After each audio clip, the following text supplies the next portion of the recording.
사부. 돌과 나무를 엮은 세계사 -700년부터 산업혁명까지의 세계 건축사. 서론 서기 700년의 세계에 분화된 제국들의 무대. 특히 700년을 전후한 시점의 세계는 각기 다른 문명권에서 독자적인 건축 양식이 성숙기에 접어들거나 새로운 전환을 맞이하고 있었다.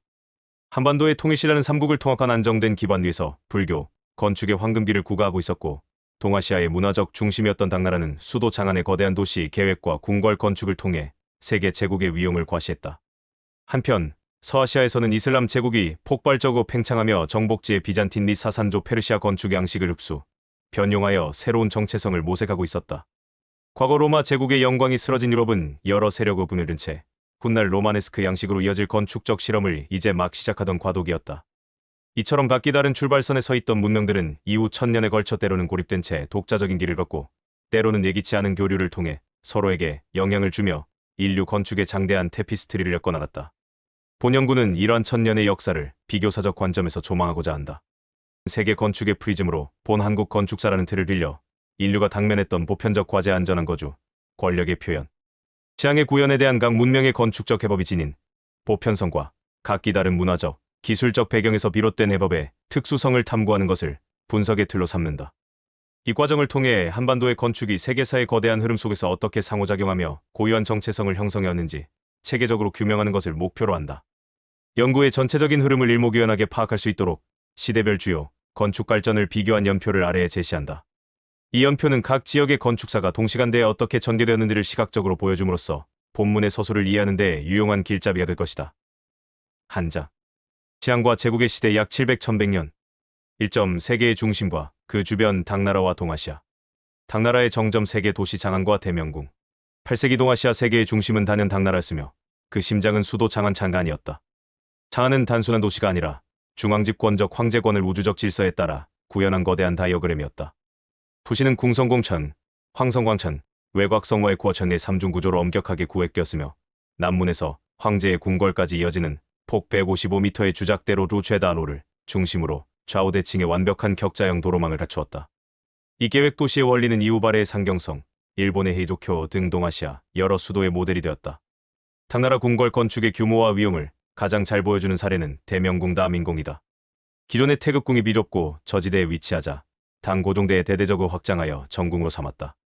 대명궁은 함원전 한유엔디엔, 선정전 슈엔정디엔, 자신전즈 첸디엔 등 주요 전각들이 강력한 남북 축선상에 배치되어 황제의 권위를 상징했으며, 광대한 정원과 인공호수 태액지, 타이예체를 갖추어 황실의 휴식 공간으로도 기능했다. 건축 기술적으로도 지붕 용마루 양극을 장식하는 거대한 치미칠 외 장식과 정교하게 짜인 목조 가구 구조는 당나라 건축의 높은 수준을 보여준다. 한반도의 황금기 통일신라와 발해. 통일신라 불교 건축의 절정. 통일신라는 당나라의 문물을 적극적으로 수용하면서도 독자적인 예술 세계를 구축하여 불교 건축의 황금기를 열었다. 그 정점에 있는 것이 불국사와 석굴암이다. 불국사는 잘 다듬은 화강암으로 구축한 장대한 석조 기단이 특징인데, 이는 단순한 토목 구조물을 넘어 속세실단 아래와 부처의 세계실단 위를 잇는 상징적인 다리 역할을 한다. 기단 위에는 대웅전, 극락전, 비로전 등 각기 다른 부처의 세계를 상징하는 전각들이 비대칭적이면서도 완벽한 조화를 이루며 배치되어 있다. 석굴암은 세계 건축사에서도 유래를 찾기 힘든 기술적 성취를 보여주는 인공 석굴사원이다. 자연 안반을 파고 들어간 인도나 중국의 석굴과 달리 경주 토암산의 단단한 화강암을 정교하게 다듬어 인위적으로 조립하여 만들었다. 특히 주실의 도명 천장은 360개가 넘는 쐐기돌과 판석을 아치 원리에 따라 쌓아 올린 구조로 놀라운 기하학적, 구조적 이해를 바탕으로 완성되었다. 이은 거대한 내부 공간을 확보하기 위함이 아니라 본존부를 중심으로 한 완벽한 비례의 종교적 공간, 즉 이상적인 불국토를 지상에 구현하려는 신라인들의 염원이 빚어낸 결과물이다.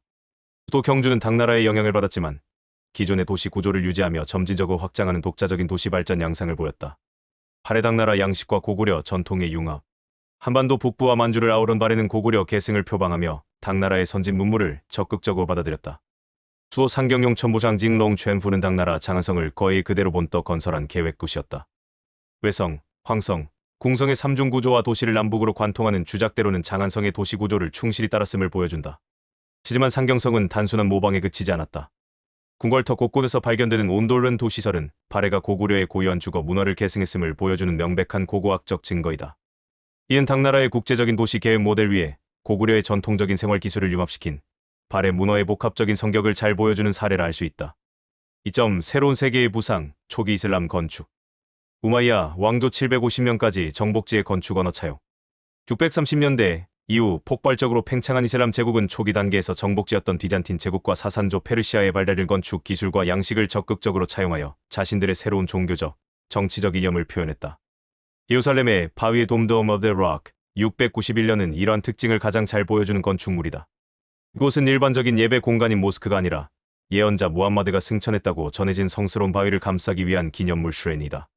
중앙의 돔과 그 주위를 둘러싼 두 겹의 팔각형 회랑 구조는 비잔틴 시대 순교자 기념 성당 마테리움의 평면을 거의 그대로 가져온 것이다. 하지만 건물의 내외부를 장식하는 화려한 모자이크에는 기존의 도상 대신 쿠란의 구절을 새겨 넣어 기독교적 형태의 이슬람적 메시지를 담는 독창적인 변형을 보여준다. 우마이야 왕조의 수도 다마스쿠스에 세워진 대모스크는 로마 시대 신전 테메노스과 기독교 교회의 부지를 재활용하여 지어졌다. 이곳은 수많은 기둥이 지붕을 받치는 다주식의 버스자 구조를 채택했는데 이는 이후 모스크 건축의 중요한 원형이 되었다. 특히 메카 방향을 가리키는 덕가민 미으라브메람, 설교단인 민바르멘발, 예배 전 몸을 정화하는 넓은 안뜰산 등 모스크의 핵심적인 기능적 요소들이 이곳에서 확립되었다. 아바스 왕조 750년부터 페르시아 영향과 제국의 위용. 750년 우마이야 왕조를 무너뜨리고 들어선 아바스 왕조는 수도를 시리아의 다마스쿠스에서 메소포타미아의 바그다드로 옮겼다. 이는 제국의 중심이 지중해 연안에서 페르시아 문화권으로 이동했음을 의미하며 건축 양식에도 큰 변화를 가져왔다. 칼리프 알만수라 건설한 바그다드는 완벽한 원형의 계획도시였다. 평화의 도시 메딘의 다오사다마 불린 이 도시는 동심원의 성벽으로 둘러싸여 있었고 그 가장 중심에는 칼리프의 궁전과 대모스크가 위치했다. 이은 칼리프가 이슬람 세계의 중심임을 상징하는 강력한 도시적 표현이었다. 아바스 왕조 건축의 위용을 가장 잘 보여주는 것은 임시 수도였던 사마라에 세워진 대모스크이다. 당시 세계 최대 규모를 자랑했던 이 모스크는 거대한 나선형 미나렛 첨탑인 마리아 마와이에로 유명하다.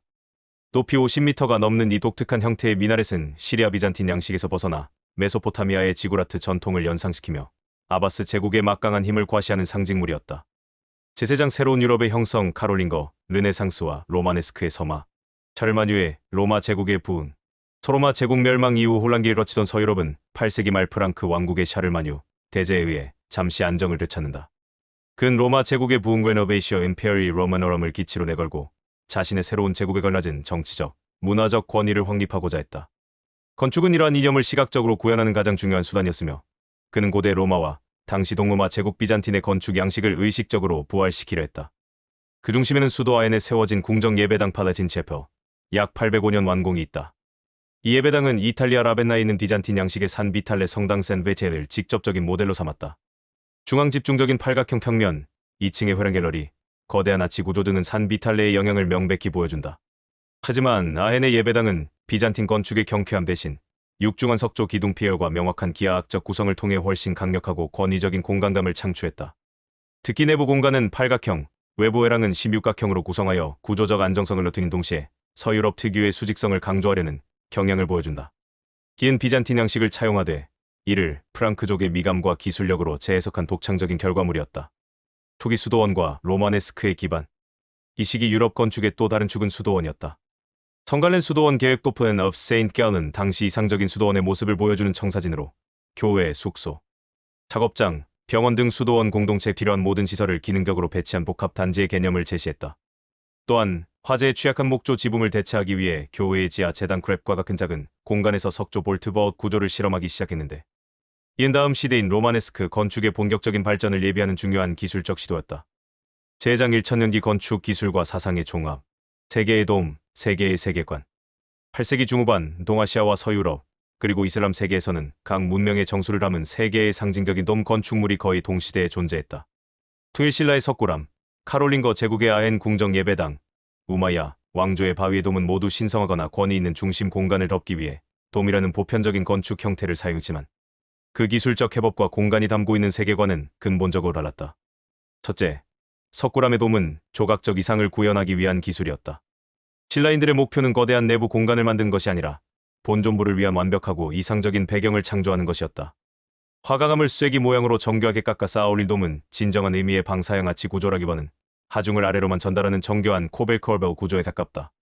즉, 구조 기술 자체가 목적이 아니라 변치 않는 불북토라는 예술적, 상징적 목표를 달성하기 위한 수단이었다. 공간은 외부 세계와 단절된 채 내부에 완결된 종교적 우주를 담아낸다. 둘째, 아엔 궁정 예배당의 돔은 제국의 권위를 과시하기 위한 기술이었다. 샤르마뉴의 목표는 샤르마뉴 자신을 새로운 로마 황제로 선포하는 거대하고 압도적인 내부 공간을 창조하는 것이었다. 죽중한 석조 기둥과 돔은 로마의 건축 기술을 빌려와 증폭시킨 것으로 구조 그 자체가 바로 권력의 메시지였다. 건축은 황제의 위엄을 드러내는 물리적 실체이며 공간은 지상의 권력이 하늘의 권위와 연결됨을 보여주는 장엄한 무대였다. 셋째, 바위의 돔은 성스러운 장소를 기념하기 위한 기술이었다. 우마이야 칼리프의 목표는 예언자의 승천자는 성스러운 장소를 명확히 하고 그 주위를 순례하는 종교적 행위를 가능하게 하는 것이었다. 돔 외부에서 잘 보이도록 시각적 표지 역할을 하는 가벼운 이중 목조 구조로 만들어졌다. 건축의 주된 역할은 성스러운 중심을 규정하고 그 주위를 맴도는 의례적 동선을 유도하는 것이야. 공간은 안과 밖이 소통하며 순례자들의 움직임을 통해 완성된다. 이 세 개의 돔을 비교해보면 동일한 건축 형태가 각기 다른 문화적 맥락 속에서 어떻게 다르게 해석되고 구현되었는지를 명확히 알 수 있다. 신라의 건축은 완벽한 내부의 조각적 공간을, 카롤린거의 건축은 압도적인 제국의 부피감을, 우마이야의 건축은 의례를 위한 상징적 중심을 지향했던 것이다. 제2부 지역 양식의 개화 약 1100-1450년. 자서장 전환기의 한반도 고려 왕조의 미아, 주심포 양식의 우아. 고려 중기 목조 건축을 대표하는 양식은 주심포 루신바오 양식이다. 이는 지붕의 하중을 분산시키는 복잡한 구조물인 공포공바오를 기둥 위에만 간결하게 배치하는 방식으로 구조의 논리가 명쾌하게 드러나며 단정하고 우아한 미감을 자아낸다. 현존하는 주심포 양식의 3대 걸작은 고려 건축의 정수를 보여준다. 영주 부석사 무량수전은 완벽한 비레미와 함께 기둥의 중간을 볼록하게 만든 베을리멘타시스 기법을 사용하여 시각적 안정감과 생동감을 더한 것으로 유명하다. 안동봉정사 금각전은 현재까지 남아있는 가장 오래된 목조 건축물로 소박하면서도 강건한 구조미를 자랑한다. 계산수덕사 대웅전은 맛배지붕의 측면 가구가 그대로 노출되어 역동적인 아름다움을 보여준다. 지를 건축물은 공통적으로 섬세한 목재 가공, 힘있는 공포 구성, 그리고 내부 석가래가 그대로 드러나는 연등 천장 등을 특징으로 한다. 대륙의 영향과 다포 양식의 등장. 고려 후기, 특히 원나라 간섭기 1259에 1356을 거치면서 건축 양상에 큰 변화가 나타난다. 이 시기에는 다포도바오 양식이 본격적으로 등장하여 기존의 주심포 양식과 공존하며 건축의 다변화를 이끌었다. 다포 양식은 기둥 윗뿐만 아니라 기둥과 기둥 사이의 공간 주간, 조지 안에도 공포를 배치하는 방식으로 훨씬 화려하고 장식적인 효과를 낸다. 이는 더 큰 권위와 장엄함이 요구되는 건물에 적합한 양식이었다.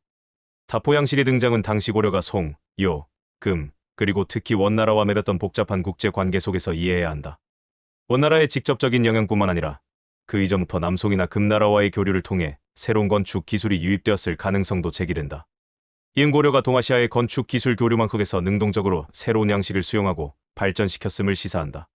제6장 대성당의 시대 유럽의 로마네스크와 고딕. 로마네스크의 견고함 약 1100에 1200년. 11세기 유럽은 봉건제도가 안정되고 기독교 순례가 성행하면서 대규모 교회 건축의 시대가 열렸다. 로마네스크 양식은 육중한 석조 구조, 반원형 아치, 그리고 석조 볼트 천장이 특징이다. 특히 화재에 취약했던 목조 지붕을 석조 볼트주로 배럴 볼트와 그로인 볼트로 대체한 것은 중요한 기술적 진보였다. 그러나 이 무거운 석조 천장을 지탱하기 위해 벽은 매우 두꺼워져야 했고 창문은 작아질 수밖에 없었다. 그 결과 로마네스크 성당의 내부는 어둡고 장중하며 마치 신의 견고한 요새와 같은 인상을 주어 신비감과 경외감을 불러일으켰다. 고딕의 구조 혁명 약 1200에 1450년. 12세기 중반 프랑스에서 시작된 고딕 양식은 건축 공학의 패러다임을 바꾼 혁명이었다. 이는 세 가지 핵심 기술의 유기적인 결합을 통해 가능했다. 첨도 아치 포인티드 아치 반원 아치보다 구조적으로 효율적이어서 더 높은 공간을 만들 수 있었고 정사각형이 아닌 직사각형 평면에도 유연하게 적용할 수 있었다. 디브볼트 랩 디버 천장의 무게를 얇은 면랩이 아닌 뼈대 역할을 하는 몇 개의 석조 늑골랩에 집중시켰다. 이로써 천장 전체의 무게가 획기적으로 줄어들었다. 플라잉 버트레스 리브 볼트가 모은 천장의 측면 추력력으로 밀어낸 힘을 건물 밖으로 빼내어 독립된 기둥 버트레스로 전달하는 아치형 구조물이다. 이 기술 덕분에 내벽은 더 이상 구조적인 하중을 감당할 필요가 없어졌다. 이 골조 구조 스켈레터 시스템의 완성은 벽을 구조체에서 해방시켰다. 건축가들은 벽을 없애는 대신 그 자리를 거대한 스테인드 글라스 창문으로 채웠다. 그 결과 고딕 성당의 내부는 이전에는 상상할 수 없었던 형형색색의 빛으로 가득 찬 초월적인 공간으로 탈바꿈했다. 이는 신학에서 말하는 신의 비틀락스 노벨 건축적으로 구현한 것이었다. 제7장 동아시아 목조 건축의 정점. 송나라의 기술법전, 영조법식. 1103년 북송에서 편찬된 영조법식 잉자바실은 세계 건축사에서 기념비적인 저작이다. 이는 단순히 건축 양식을 소개하는 책이 아니라 국가가 주도하여 목조 건축의 모든 요소를 표준화하고 체계화한 기술법전이었다. 영조법식은 제4라는 기본 모듈 단위를 설정하고 기둥, 보, 공포 등 모든 부재의 크기와 비례를 이 기본 단위에 따라 규정했다. 이를 통해 건축 설계의 표준화, 정확한 자재 및 인력 산출, 그리고 품질 관리가 가능해졌다. 이는 당시 송나라의 건축 기술이 고도의 합리성과 과학적 체계를 갖추었음을 보여준다. 요나라와 금나라의 기념비적 건축. 송나라와 동시대의 중국 북방을 지배했던 거란족의 요나라와 여진족의 금나라는 당나라의 웅장한 건축 전통을 계승하면서도 자신들만의 힘있는 건축물을 남겼다. 대표적인 사례가 요나라 때 세워진 응연목탑 이세모다 1056년이다. 높이 67.31m에 달하는 이 5층 팔각탑은 현존하는 세계에서 가장 높고 오래된 목조탑이다. 이 탑은 수십 종류의 정교한 두공더공, 공포가 내부에 보이지 않는 암층한층 구조를 통해 놀라운 높이와 구조적 안정성을 확보했으며 수많은 지진을 견디고 1000년 가까이 그 자리를 지키고 있다. 또한 요나라의 본국사 펑구어스 1020년 대웅전은 정면 국한, 길이 54m에 달하는 거대한 단층 목조 건물로 당시 북방 민족의 기념비적인 건축 역량을 보여주는 중요한 유산이다. 제8장 이슬람 세계의 기하학적 장엄함. 이 시기 이슬람 세계는 페르시아, 아나톨리아, 시리아, 이집트에 걸쳐 셀주크, 아이유브, 맘루크 왕조 등이 부상하며 독자적인 건축 언어를 완성했다. 중요한 발전 중 하나는 사이원 4월1 형식의 확립이다. 이는 중정거 지하를 중심으로 내면에 거대한 아치형 홀인 이완 의원을 배치하는 평면 구성으로 모스크와 마드라사 신학교의 표준적인 형태로 자리 잡았다. 또한 무카르나스미카르네사 불리는 독특한 장식 기법이 절정에 달했다. 이는 작은 종석이나 벌집 모양의 조각들을 입체적으로 조합하여 도메아부나 아치의 천장을 장식하는 기법으로 구조적인 기능을 넘어 빛을 미세하게 분산시켜 비물질적이고 환상적인 공간 효과를 창출했다. 벽돌을 기하학적 문양으로 쌓거나 다채로운 색상의 유약 타일 젤레이즈를 모자이크처럼 붙이고 정교한 스투코 스토크 조각으로 벽면을 장식하는 등 수학적 원리에 기반한 화려한 표면 장식 역시 이 시기 이슬람 건축의 중요한 특징이었다. 제9장 구조와 빛에 대한 비교 탐구. 북조 가구식 구조 대 석조 골조 구조. 송나라의 영조 법식에 따라 지어진 사찰과 프랑스의 성기 고딕 대성당은 당대 최고의 기술력이 집약된 종교 건축이라는 공통점을 지니지만 그 구조 철학과 미학적 목표는 근본적으로 달랐다.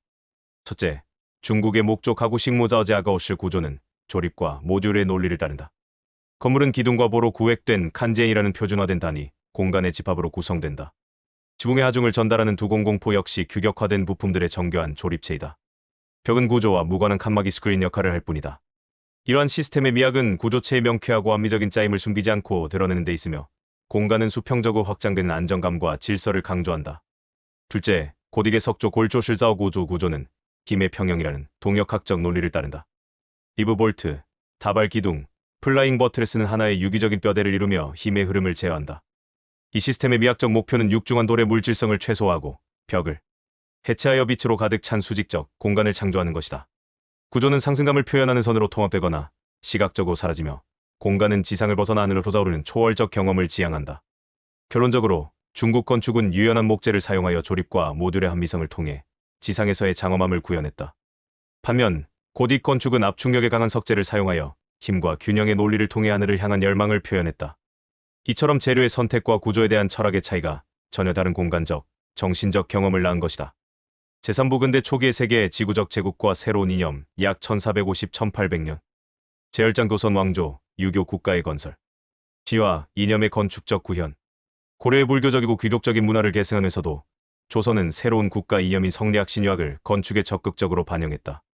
이는 화려함보다는 절제와 격식, 자연과의 조화를 중시하는 미학으로 나타났다. 조선 왕조의 정궁인 경복궁은 전조우 침첸자오 허친, 앞에는 정무 공간, 뒤에는 생활 공간과 좌조우 사조어 조여우샤, 궁궐의 왼쪽에는 종묘, 오른쪽에는 사직단화 같은 유교, 경전의 원리에 따라 엄격한 축선과 위계적 질서에 따라 배치되었다. 하지만 동시에 북악산과 인왕산 등 주변의 자연 지형을 거슬지 않고 그 품 안에 자연스럽게 안기는 대치를 통해 인위와 자연의 조화를 추구하는 한국 건축 고유의 특징을 잘 보여준다. 역대 왕과 왕비의 신주를 모신 종묘, 정전은 극도로 단순화된 형태와 끝없이 반복되는 수평선을 통해 조상에 대한 무한한 존경과 왕조의 영속성을 건축적으로 구현한 걸작이다. 실용적인 입공 양식. 조선시대에는 주심포 양식을 간략화한 입공 양식이 널리 사용되었다. 긴 새날개 모양의 간결한 부재를 기둥 위에 얹는 방식으로 구조가 단순하고 경제적이어서 궁궐의 부속 건물이나 향교, 서원, 관아 등 격식이 덜 중요한 건물에 보편적으로 적용되었다. 이는 실용성을 중시했던 조선의 건축 문화를 보여주는 대표적인 사례이다. 군사 건축의 정수 수원화성 1796년. 조선 후기 실학실수의 사상의 결정체인 수원화성은 한국 성곽 건축의 정점이자 동서양 기술이 융합된 혁신적인 건축물이다. 정조의 명으로 정약용이 설계한 이 성곽은 자연 지형을 활용하는 전통적인 축성 방식의 장점을 살리면서도 당시의 최신 군사 기술을 적극적으로 도입했다. 화포 공격에 대비하기 위해 성벽 재료로 화강암과 함께 벽돌전돌 란실을 병용했으며 공사 기간을 단축하고 효율성을 높이기 위해 정약용이 서양의 기술 서적을 참고하여 고안한 거중기 주동지와 유형거요 헌처가 큰 새로운 기계 장비가 사용되었다. 또한 성벽 곳곳에 포르파울러, 공심돈 콩신돈, 속이 빈 감시 초소, 치질, 성벽에서 돌출된 방어 시설 등 화력전을 염두에 둔 다양한 방어 시설을 체계적으로 배치했다. 이 모든 과정은 화성성역이교라는 상세한 공사 연구로 기록되어 계획에서 완공까지의 모든 과정을 후대에 전하고 있다. 제열한장 중국의 제국적 장엄함과 이슬람, 화약 제국, 경청 시대의 중국 자금성, 명나라 영락제에 의해 건설되어 청나라까지 이어진 북경의 자금성 즈진청은 황제 중심의 우주관과 절대 권력을 건축으로 구현한 최종판이라 할 수 있다. 남북으로 약 1km, 동서로 750m에 달하는 이 거대한 궁궐은 엄격한 남북 중심축을 기준으로 주요 전각들이 완벽한 대칭을 이루며 배치되어 있다. 황제를 상징하는 황색 유리기와와 붉은색 담장, 그리고 겹겹이 둘러싸인 문과 성벽은 자금성을 외부 세계와 단절된 신성하고 위험 있는 공간으로 만들었다. 이는 황제가 천하의 중심이라는 중화 사상을 건축적으로 표현한 것이다. 오스만, 사파비, 무굴 제국, 화약의 힘을 바탕으로 성장한 이슬람의 3대 제국 역시 수도에 기념비적인 건축물들을 남겼다. 오스만 제국에서는 건축가 미마르 시나메르 세넨이 이스탄불의 슐레이마니에 모스크 등을 통해 비잔틴의 하기야 소피아를 뛰어넘는 거대한 중앙, 돔 형식의 모스크를 완성했다. 사파비 왕조의 이스파하는 샤 아바스 1세의 도시 계획 아래 거대한 마이단 이맘 광장을 중심으로 모스크, 궁전, 시장이 유기적으로 연결된 이슬람 도시 설계의 걸작으로 평가받는다. 인도 무굴 제국의 타지마할은 페르시아, 인도, 이슬람 건축 양식이 완벽하게 융합된 건축물로 완벽한 대칭 구조와 정교한 대리석 상감 기버 피에트라도라, 그리고 물과 정원을 활용한 조경이 어우러져 지상에 구현된 천상의 아름다움으로 칭송받는다. 제열도장 다시 상상된 유럽, 르네상스 인본주의에서 바로크 권력까지. 르네상스 약 1400-1600년 인본주의와 수학적 질서, 중세의 신중심 세계관에서 벗어나 인간의 이성과 가치를 재발견한 르네상스 시대는 건축에서도 큰 변화를 가져왔다. 건축의 중심이 교회에서 궁전 팔라초, 저택 빌라, 공공건물 등으로 확장되었으며 이는 인본주의 휴머니즘 사상의 발현이었다. 르네상스 건축가들은 고대 그리스와 로마의 건축 원리를 재발견하고 비례, 균형, 조화와 같은 수학적 질서가 우주의 원리를 반영한다고 믿었다. 이러한 전환을 상징하는 건축물은 필리포 브루넬레스키 펠리포 브루넬레스키가 설계한 피렌체 대성당의 돔 1436년 완공이다.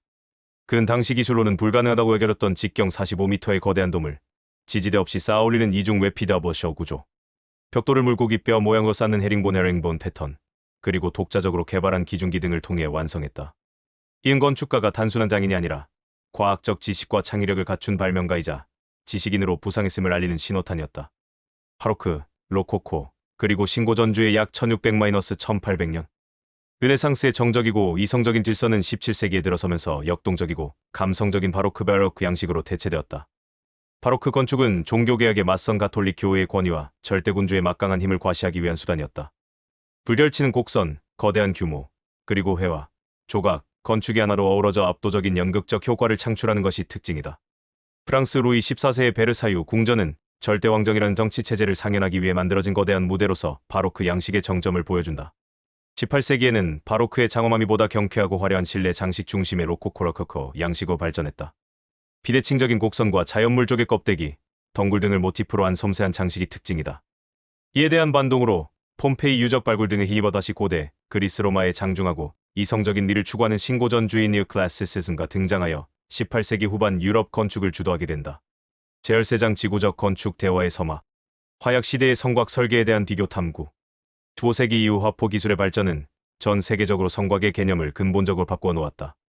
수직으로 높게 솟은 전통적인 성벽은 강력한 대포알 앞에서 무력했으며 이에 대한 건축적 대응은 각 문명권에서 다르게 나타났다. 유럽의 해법은 테라스 이탈리안 트레이스 이탈리안, 즉 성형 요새 스탈포였다. 긴 포탄을 튕겨내기 위해 흙으로 두텁게 보강한 낮은 경사벽과 성벽의 모든 지점에 교차 사격을 제공하여 사각지대 데드존을 없애는 별 모양의 돌출부, 즉 능보배의 수준을 특징으로 하는 기하학적 방어 시스템이었다. 이은 과거의 성곽 개념을 완전히 폐기하고 오직 포격전의 논리에 따라 새롭게 발명된 순수한 군사공학의 산물이었다. 반면 조선의 수원화성은 적응적 종합이라는 다른 길을 택했다. 화성은 유럽의 성형 요새처럼 완전히 새로운 기하학적 형태를 채택하진 않았다. 대신 자연 지형을 최대한 활용하는 한국 성곽의 전통을 유지하면서 화포 시대에 대응하기 위한 새로운 시설들을 체계적으로 결합했다. 벽돌과 돌을 함께 사용해 성벽의 내구성을 높였고 성벽 곳곳에 포로, 공심돈, 치 등 포격전과 총격전의 효과적인 방어 시설들을 돌출시켜 배치했다. 이 두 사례는 동일한 기술적 도전 화포에 대해 각기 다른 문화적, 전략적 배경이 어떻게 상이한 건축적 해법을 낳았는지를 명확하게 보여준다. 유럽의 해법이 과거와의 단절을 통한 기하학적 혁신이었다면 조선의 해법은 전통과의 연속성 속에서 새로운 기술을 창조적으로 통합하는 방식이었다. 결론 1000년의 유산, 근대를 향한 여정. 700년부터 산업혁명 직전까지 1000년의 시간 동안 세계 건축은 각자의 문명권 안에서 뚜렷한 발전 궤적을 그려왔다. 도아시아는 정교하고 합리적인 모듈식 목조 가구 구조를 완성해 경지로 끌어올렸다. 이슬람 세계는 기하학적 복잡성과 화려한 표면, 장식에서 타의 추종을 불허하는 예술적 성취를 이루었다. 유럽은 로마네스크의 육중한 석조 구도에서 출발하여 고딕의 역동적인 골조 구조를 거쳐 르네상스, 바로크, 신고전주의에 이른 끊임없는 양식적 변모를 통해 석조 건축의 가능성을 탐구했다. 이 거대한 흐름 속에서 한반도의 건축은 독자적인 위상을 확립했다. 통일신라의 석고람에서 보여준 기하학적 완벽성과 예술적 승화, 고려 주심포 건축의 세련된 우암, 그리고 조선의 건축에 깃든 유교적 질서와 자연과의 조화는 중국의 영향을 창조적으로 수용하면서도 우리 고유의 미감과 기술력을 발전시킨 결과물이었다. 특히 실학사상을 바탕으로 동서양의 기술을 집대성한 수원화성은 한반도 건축이 단순한 수용자를 넘어 세계 기술사의 흐름에 능동적으로 참여한 혁신가였음을 증명한다. 18세기 말 유럽의 신고전주의와 조선의 실학사상에서 공통적으로 발견되는 한미주의 정신, 공학 기술의 발전, 그리고 점차 긴밀해지는 지구적 연결망은 이제껏 인류가 경험하지 못했던 새로운 시대, 즉 산업혁명과 근대 건축의 시대를 예고하고 있었다. 돌과 나무로 수천 년간 이어져 온 건축의 역사는 이제 철과 유리, 그리고 콘크리트라는 새로운 재료와 만나 또 한 번의 거대한 전환을 앞두고 있었다.